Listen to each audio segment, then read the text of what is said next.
Con el barco ya construido, toda la tripulación se dirige a América. Sin embargo, en este viaje que es muy largo, Senku y Ryusui ya empiezan a discutir. De todos modos, pretenden llegar a América navegando en línea recta en 70 días. Bueno, eso según la propuesta de Ryusei.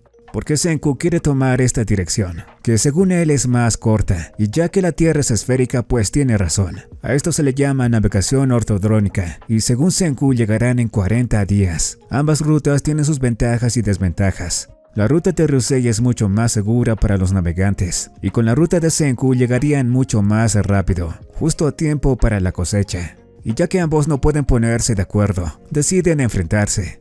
Y lo harán en un duelo de póker, donde Jen jugará junto con Ryusui y Kohaku estará del lado de Senku. Es así que comienza la partida. Y obviamente Jen ya comenzaba con sus trampas, pero gracias a la agudeza visual de Kohaku, todos sus intentos de hacer trampas se desmoronan. De esta forma, en la última jugada, Senku sorprende a sus oponentes con una escalera real, ganando así todas las fichas. Así que ya está decidido, tomarán la ruta de Senku. Pero en fin, para no desaprovechar toda esta cosa del casino, toda la tripulación se queda a jugar. Obviamente tampoco puede faltar la cerveza, así que todos se ponen a beber hasta estar totalmente borrachos. Y de esta forma, con todos divirtiéndose, continúan el viaje hasta América. Es así que todos se divierten bebiendo en el barco, pero Senku no, a pesar de que él fue el de la idea de hacer un poco de cerveza. Menciona que debe ser responsable y alguien tiene que estar sobrio en este barco. Suika obviamente tampoco puede beber, y para que no la pase mal y no se aburra, François le prepara una bebida sin alcohol, que dicho sea de paso, Senku también la hizo, sí, con un poco de yogur, jarabe de azúcar y limón, obteniendo así esta bebida. François también prepara bebidas para Gen, Tsukasa y Kohaku, y por supuesto también para Senku.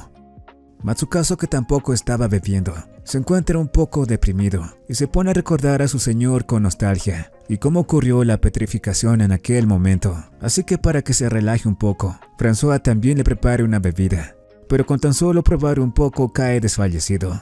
Cuando despierta después de un tiempo, se encuentra con todos queriendo despertar a Hyoga. Y de hecho lo hacen y le piden su ayuda. Hyoga acepta, pero menciona que tiene una condición, y es el de tener derecho a revivir a 2 personas. Es así que revive a Moss y a Homura. Más adelante, Ryusui les cuenta todo sobre los vikingos, que llegaron a América 500 años antes que Colón, y lo hicieron utilizando una piedra llamada Piedra del Sol, que supuestamente les indicaba dónde estaba este astro. Senku menciona que en comparación a ellos, ahora la tienen más fácil, ya que se pueden guiar por la GPS, y lo utilizan coordinándose con Rory y con los de Japón, desde donde les indican qué hora es exactamente, y con esto más la posición del sol, y otros datos más, pueden saber la ubicación exacta del barco. Claro, obviamente mientras el sol sea visible, pero adivinen que, en ese mismo momento unas nubes cubren el sol, y ahora que corren el riesgo de perderse. Suika menciona que desearía tener esa piedra del sol que los vikingos utilizaban. Al escuchar esto, Chrome trae una piedra que tenía y después de procesarla ven que es una piedra transparente, la cual utiliza para saber la posición exacta del sol, incluso aunque esté nublado. Senku menciona que se trata de una calcita, un prisma natural. Ryusui menciona que ya anteriormente encontraron piedras como esta, sí, en los barcos hundidos de los vikingos. Y son estas piedras a las cuales llamaban piedras del sol. Pero en fin, de este modo cruzan el océano y después de algún tiempo por fin avistan tierra, lo que significa que llegaron al continente americano. Pero antes de tocar tierra, se encuentran con un montón de gente petrificada y de hecho todo está degradado o destruido. A pesar de eso continúan y desembarcan en un bosque de secuoyas, unos árboles gigantes que miden más de 80 metros. Ahora deciden dividirse en 2 grupos. El equipo del barco recogerá recursos y el equipo que busca maíz seguirá adelante. De esta forma el equipo de Senku va en busca del preciado maíz, que aparentemente se encuentra río arriba. Sin embargo, cuando se encontraban navegando por el río, son atacados por cocodrilos americanos. Sin embargo, esto no es ningún problema, y por el contrario, aprovechan para cazarlos y convertirlos en hamburguesas. Y ya que todos estaban hambrientos de carne, disfrutan plenamente sus hamburguesas, pero además encuentran maíz en uno de los estómagos de los cocodrilos, lo que significa que van por buen camino. Es más, encuentran granos de maíz en el río, lo cual a Senku le parece extraño, así que llama a los que están en el barco y les dice que reporten si encuentran algo extraño río abajo. Por otra parte, vemos que durante la noche una criatura extraña deambula por el bosque, además se deshace de estos pobres lobitos. Mientras tanto, Senku enciende una luz rudimentaria, a la cual llegan varios insectos, y cuando las atrapa, se da cuenta de que entre estas hay una polilla que come el maíz que están buscando, pero Senku menciona que deberían haber desaparecido junto con la humanidad. Sin embargo, aquí hay bastantes, lo que significa que muy cerca debe haber un gran campo de maíz. En ese momento detectan la presencia de alguien, que inmediatamente empieza a dispararles. Resulta que fue el mismo tipo que andaba deambulando por la noche. Entre tanto, los demás huyen a los barcos y escapan por el río. Ya en el barco, piensan que en este continente también hubo un sobreviviente, quien fue el único que despertó, de la misma forma que lo hizo Senku. Y más allá de preocuparse, vemos que a Senku esto le emociona bastante y está preparado para la batalla. Después del ataque se ponen a analizar la situación, y como los tipos de aquí ya tienen ametralladoras, Senku cree que su ciencia es ligeramente más avanzada que la de ellos. Pero en ese momento aparece una nave en los cielos, que aparentemente tiene la intención de atacarlos. Es así que quien se encuentra en la nave empieza a dispararles hasta dejarlos varados en el río. Y para terminar con su trabajo, está a punto de dispararles una última ronda más. Sin embargo, Senku prepara una especie de bomba casera y le pide a Kirisane que lo lance hacia el avión. De esta forma, gracias a su buena puntería, logran apagar el motor de la nave, la cual se estrella en el bosque. Al parecer, esa bomba contenía acetileno, que no es mortal para la gente, pero puede detener un motor. Y por eso el tipo que estaba en la nave entiende que los otros también tienen un científico. Más adelante, Senku y los demás se encuentran en el avión, y como su dueño no estaba allí, deciden quedárselo. Aparentemente desde un inicio, cuando Senku vio el avión por primera vez, siempre lo quiso, pero además se encuentran en el avión restos de maíz, lo que indica que este avión despegó desde una pista cerca de un campo de maíz. Y como están aquí por el maíz, deciden que perseguirán al piloto de este avión. Es así que estos tres, comandados por Jen, tienen la misión de perseguirlo. Pero Jen se da cuenta de que en realidad los están atrayendo hacia ellos, así que decide adelantarse y deja un rastro de flores para que Chrome y Kohaku lo sigan.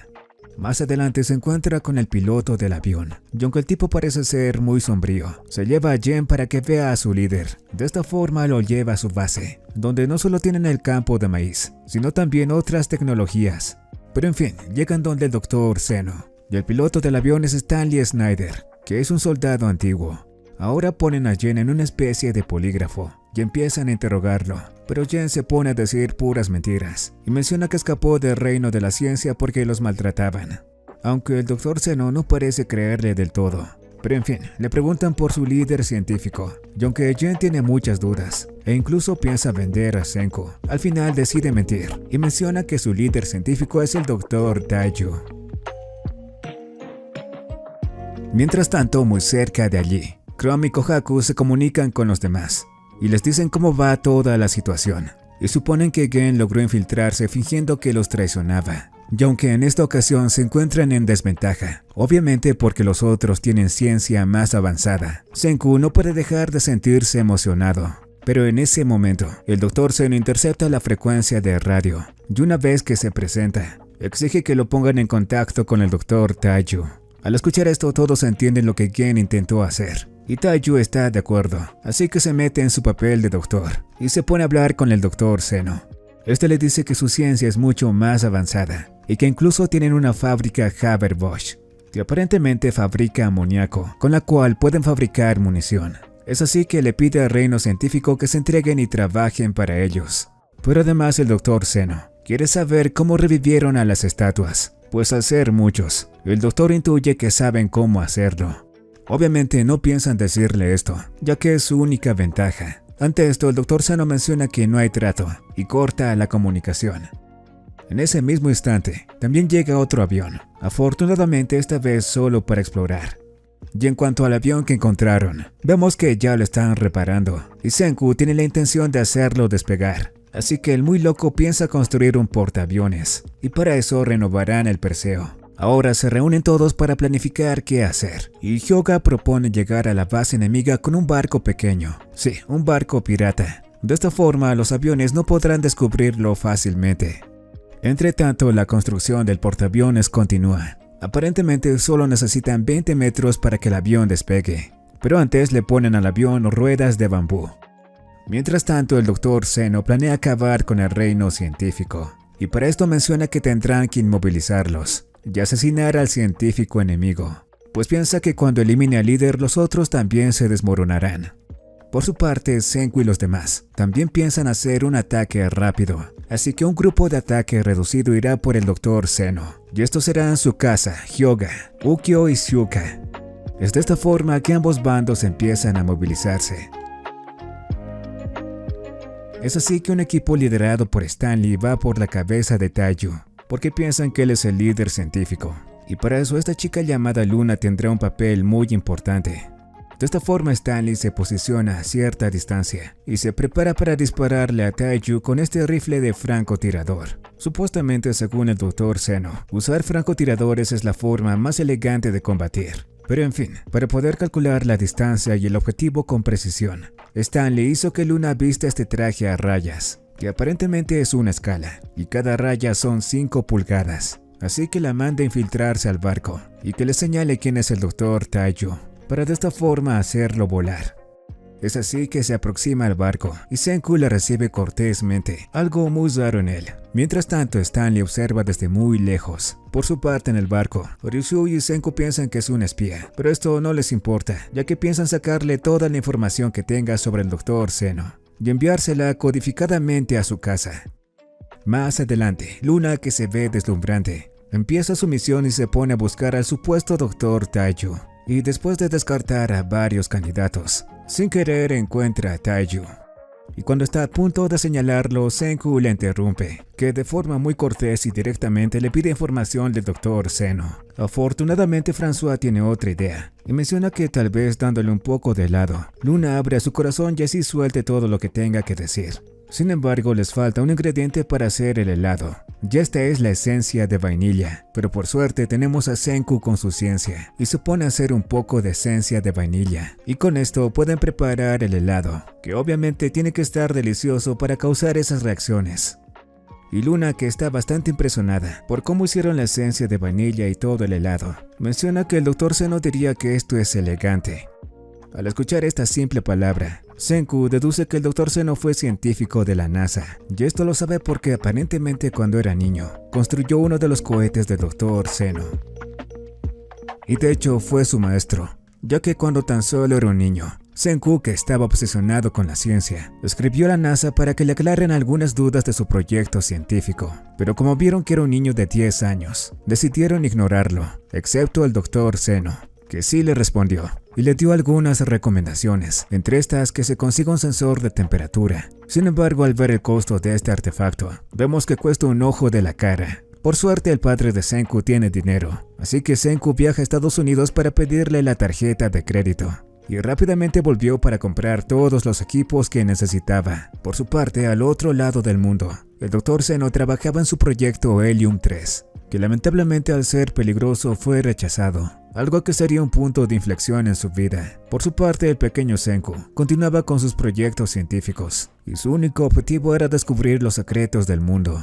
Y para lograr esto, Senku viaja a todo el mundo, y después de unos buenos años, vuelve a visitar a su padre. Y aquí es donde ve personalmente por primera vez al Dr. Zeno, aunque ni siquiera se dirigen la palabra. Así pasó el tiempo, hasta que llegamos a un día antes de la petrificación, donde ya se encontraban algunos cuerpos de aves petrificadas, y aunque intentaron analizar y investigar, no sabían qué es lo que estaba pasando. Obviamente Senku no se rindió y continuó investigando. Sin embargo, en una reunión, donde se encuentran otros tipos que ya conocemos como Stanley, el Dr. Zeno comunicó a todos que descubrió que las estatuas continuaban vivas, y es más, continuaban despiertas.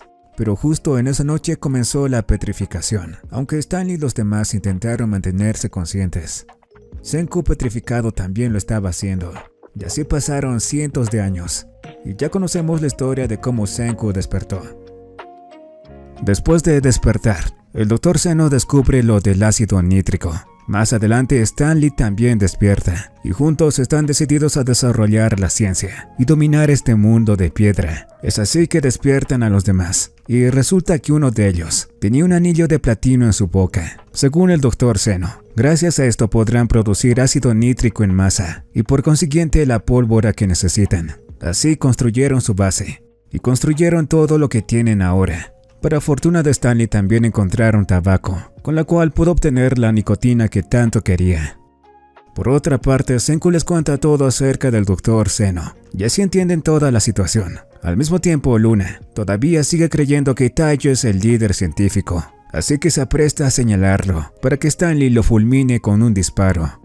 Mientras tanto, Senku menciona que podrían vencer al Dr. Zeno con Medusa, ya que aunque no funcione, al ser el Dr. Zeno un científico, no podría ignorar esta tecnología. Por su parte, Luna intenta señalar a Taiyo, y aunque dice que es una mujer fría, no puede hacerlo, así que solamente se limita a darles un poco de información a Stanley y a los demás, y pregunta si conocen a Senku, y esto también se lo comunican al Dr. Zeno, pero esta comunicación también es interceptada por la tripulación. Pero como existe mucha interferencia, Senku piensa que es un mensaje codificado, con el cual el enemigo se comunica, y Ryusui se da cuenta que Luna fue quien está transmitiendo información. Al mismo tiempo, el Dr. Zeno se da cuenta que Senku es el líder científico, así que le dice a Stan que no dispare a nadie, y ya que anteriormente había escuchado su voz, calcula su altura y su edad. Sí, solo con su voz. Esto se lo dice a Stan para que dispare a Senku. Por suerte, Ryusui se da cuenta de que hay un francotirador, así que todos se cubren inmediatamente. Aún así, Stan logra identificar a Senku. Y aunque este logra refugiarse, Stanley lo tiene en su mira. Así que le pregunta al Dr. Zeno si quiere que lo mate. La verdad es que lo piensa un poco, pero al final decide que tiene que morir. Es así que Stan dispara. Pero Senku se cubre con almidón que encontró, y ya sabemos que cuando se junta con agua, se convierte en un fluido no newtoniano, y cuando recibe un impacto, este actúa como materia sólida. Pero incluso con esto, aparentemente Senku sale herido. Senku recibe el impacto, y Stan piensa que ya lo eliminó, y por eso se marcha dejando a estos dos en el lugar. Entre tanto vemos que Senku está muy mal herido, pero no está muerto. La bolsa de almidón detuvo el impacto, lo que hizo que pueda sobrevivir. Ryusui piensa aprovechar todo esto, ya que según él, el enemigo ahora piensa que Senku está muerto, y piensa dejar que sigan pensando eso, para de esta forma tener ventaja sobre ellos. Por su parte, Luna se encuentra muy culpable, así que se acerca a ayudar a Senku, pues aparentemente solía ser estudiante de medicina, aunque no era muy brillante. Entre tanto, el equipo que se dirigía a la base del Dr. Zeno se reúne con Chrome y Kohaku, y para cumplir con su objetivo de secuestrar al Dr. Zeno, piensan cavar un túnel, por donde podrán hacer la incursión. En ese instante, Ryusui les manda un mensaje codificado, donde menciona que dispararon a Senku, aunque también dice que sobrevivió. De todos modos, también menciona que Senku dijo que ahora el líder científico tendrá que ser Chrome. Es así que ahora el Dr. Chrome está decidido a construir este túnel usando la ciencia. Por su parte, en el reino científico, todos planean cómo sobrevivir ante esta situación. Así que inesperadamente, Senku decide que le regalarán al Dr. Zeno el tan preciado dispositivo Medusa. Es una locura, pero así lo hacen. Esperan que el Dr. Zeno reconozca que este dispositivo es muy especial. Y además cuentan con que Gen, entendiendo la situación obviamente, se ponga a mentir y desinformar acerca de este dispositivo cuando el Dr. Zeno le pregunte sobre él. Y así lo hace. Aunque esta vez no le creen mucho, aún así Gen continúa diciendo que ese dispositivo sirve para petrificar. De todos modos, aparentemente están construyendo un brazo mecánico, con el cual piensan ganar esta batalla. De esta forma, ambos bandos continúan con sus planes. Entre tanto, Chrome realiza cálculos avanzados, y así pretenden taladrar el túnel, hasta llegar a la base del enemigo. Ahora Kaseki se pone a construir un taladro, obviamente para cavar el túnel. Por otra parte, Taiyu les deja a las chicas a Senku para que lo cuiden, mientras él se dirige a algún lugar. Y ese lugar es precisamente donde estaban estos dos, y como no saben japonés no lo entienden muy bien. De todos modos, Taiyu los invita a que se suban al auto. Sí, a pesar de que son los enemigos, pero solo va este tipo llamado Carlos, y como este le pregunta por Luna, Taiyu le responde que está cuidando de Senku, y aunque se trate de una espía, menciona que la tratarán bien. Más adelante llegan con el equipo de Chrome, y obviamente se encargan de amasar a Carlos, ya que es el enemigo. y al mismo tiempo Taiyu descarga el taladro del auto. Sí, desde un principio tenía la misión de transportar el taladro hasta aquí. De esta forma comienzan los preparativos para cavar el túnel, todo ante la mirada desesperada de Carlos. Y ahora que el taladro está ensamblado, empiezan a cavar el túnel más rápidamente, algo que Carlos no lo puede creer. Mientras tanto, en la base, con las indicaciones de Senku, continúan construyendo el portaaviones y el avión. Y el hecho de que Senku continúe liderando al equipo, a pesar de tener una herida en el pecho, hace que Luna se emocione, y por eso menciona que no dejará que muera. Así que lo examina, y le dice a Senku que tiene sangre acumulada en su pulmón. Y como sabemos cómo es él, le dice a Luna que le clave una aguja para que le saque la sangre del pulmón. Y a pesar de que lo hace, Senku continúa respirando mal, así que cree que tiene una herida en el pulmón, que continúa sangrando, por lo que menciona que necesita una transfusión de sangre. Así que manda a conseguir sangre del tipo AB. Por su parte, Luna está pensando en otra cosa, así que le pregunta a Senku que si pueden ser novios si se recupera. Mientras tanto, en el túnel, Taiyu le pide a Carlos que dibuje un plano exacto de la base del Dr. Zeno. Obviamente este se niega, ya que son enemigos. Sin embargo, en ese momento, reciben una comunicación de Luna, que les dice que ya consiguió un novio, y por supuesto se refiere a Senku. Al escuchar esto, Carlos empieza a llorar, pero luego se calma y menciona que esto lo cambia todo, ya que él y su compañero Max están con Luna hasta la muerte. Así que ahora sí dibuja el plano de la base del Dr. Zeno. Ahora necesitarán la ayuda de Gen, así que le transmiten también la información, esperando que entienda el código Ueseki. Y al parecer sí lo entiende. Mientras tanto, vemos que el Dr. Brody acaba de finalizar la construcción de un arma secreta, del cual Senku y los demás no conocen nada. Entre tanto, nos enteramos de que Senku aceptó ser el novio de Luna, pero piensa que aceptó solo para salirse con la suya. Y esto se confirma cuando los demás le dicen que una vez se casó solo para cumplir sus objetivos. Por otra parte, los demás detectan la presencia del enemigo. Sin embargo, vemos que ahora sí están preparados, así que Ryusui y Senku abordan el avión. Sí, aunque está a punto de morir. Y despegan para enfrentarse a Stanley. Es así que se produce este combate aéreo, y como siempre Senku es muy astuto, ya que tiene un palo que disfraza de ametralladora, y de esta forma hace que Stanley tenga mucho más cuidado a la hora de atacarlos. Es así que los aviones se persiguen el uno al otro, para intentar poner en su objetivo al oponente. Por su parte, Ryusui sabe que Stanley tiene ventajas sobre él, ya que su oponente es un piloto de cazas, y por eso es mucho más rápido que él. Aún así intenta aprovechar esto, es así que logra ponerse detrás de Stanley. Pero cuando estaba a punto de fijar su objetivo, desaparece en un instante, y con una maniobra que supuestamente se llama yo-yo de alta velocidad, se pone nuevamente detrás de Ryusui y de Senku. Ahora los tiene en su mira, pero Ryusui también prueba otra técnica, la cobra de Pugayev, con la cual empieza a volar verticalmente. Aunque Stanley menciona que con este tipo de avión eso sería imposible, pues no tiene la energía necesaria para recuperar su posición. Sin embargo, Senku menciona que eso sería verdad si solo utilizaran petróleo, pero como vemos también utilizaron aceite de resino. Ahora es Ryusui que tiene a Stanley en la mira, pero nuevamente este utiliza otra técnica y empieza a mecer su avión a propósito. Y mientras todo esto pasa en el cielo, el grupo de ataque del Dr. Zeno se encuentran en este submarino, llevando a cabo una operación bajo el agua. De esta forma impacta el barco, y sus hombres empiezan a abordarlo, y toman el barco en tan solo 10 segundos. Entre tanto, en el cielo, ya que no pueden dispararle a Stanley porque se está moviendo, los muchachos empiezan a ascender el avión, algo que aparentemente no tiene sentido, pero obviamente sí tiene sentido, porque Senku trajo al avión gas acetileno, que como vimos anteriormente destroza los motores, así que piensan arrojárselo a Stanley. De esta forma, Senku empieza a bombardearlo con este gas.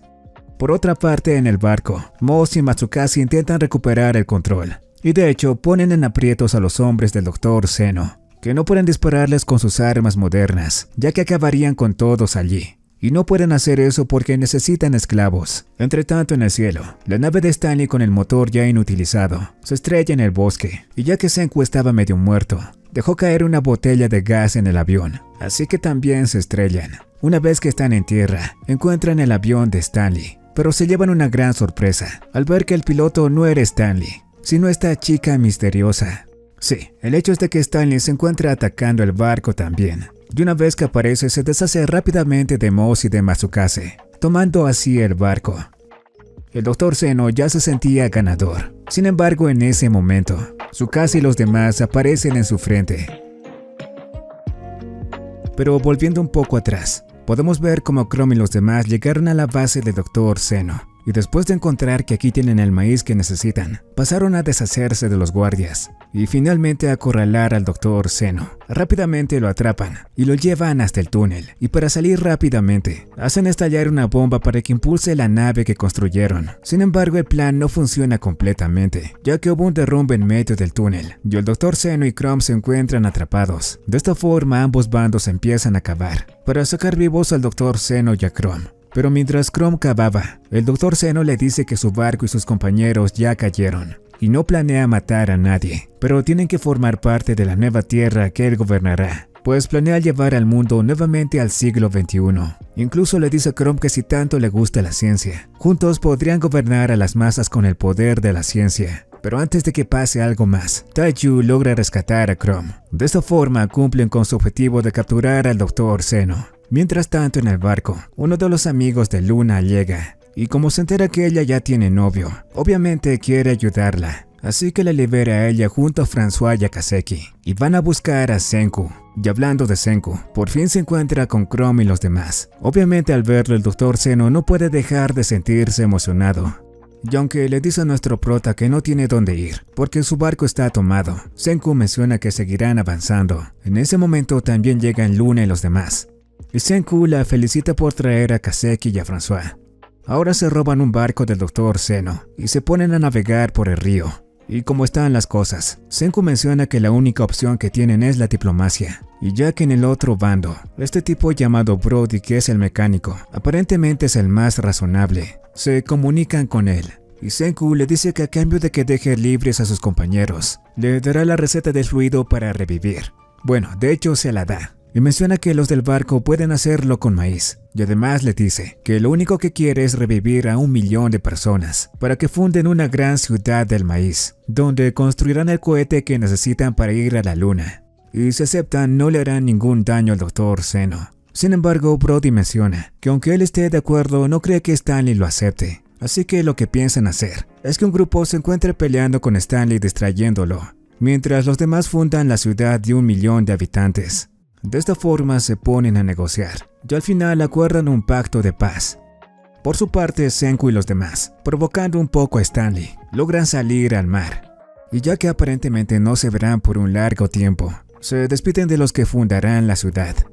Ahora Senku, muy emocionado, menciona que darán una vuelta al mundo, mientras Stanley los persigue. Así que su próximo destino es Sudamérica, desde donde hace milenios se emitió el rayo que petrificó a toda la humanidad. Ahora vemos que desde muy pequeño el Dr. Zeno siempre buscó la búsqueda de la ciencia y el conocimiento, y mientras lo hacía conoció a Stanley. Desde entonces trabajaron juntos. Pero ahora, como sabemos, el Dr. Zeno está en poder de Senku. Y como también sabemos, están siendo perseguidos por Stanley en este portaaviones gigante, con la intención de recuperar al Dr. Zeno. Aún así, Senku y los demás continúan su viaje a Sudamérica, desde donde se lanzó el rayo petrificador. Pero lo importante es que el Dr. Zeno aparentemente sabe lo de las ondas que vinieron desde la luna, así que le propone a Senku unir fuerzas para así descubrir el secreto del rayo y de la luna. Obviamente Senku, en búsqueda de conocimiento, acepta, por lo menos compartir información. Mientras tanto, en el portaaviones, Jinro se encuentra escondido, pero por suerte Matsukase lo encuentra, aunque está herido. De todas formas, Stanley lo interroga y le preguntan a dónde se dirige Senku. Obviamente Matsukase les dice que nunca se los dirá, pero como Stanley lo iba a asesinar, Jinro sale de su escondite y revela que Senku y los demás se dirigen a Sudamérica.